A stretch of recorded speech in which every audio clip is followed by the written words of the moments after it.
Hello everyone and welcome back to another video from Crazy Gamer. In this video, I'm going to show you how to live chat with the Epic Games support team. So let's get started right away. First of all, open up the Epic Games launcher on your device.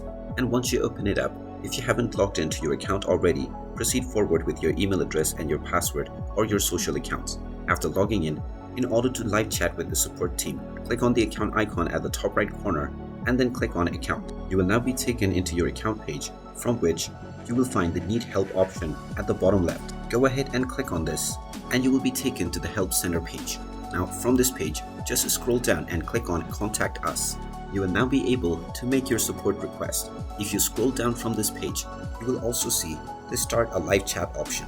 After filling up all of these information, including your username, email address, the platform, your game account, as well as your reason, you can describe your issue within the given box.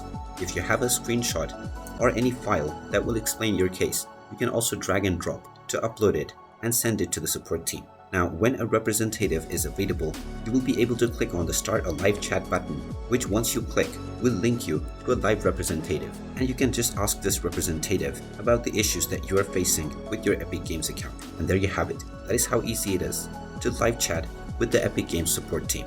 If you find this video helpful, make sure you hit that like button and subscribe to our channel if you haven't done so already. Also ring that notification bell to never miss another update from us. Thank you for watching and I will see you again in the next video.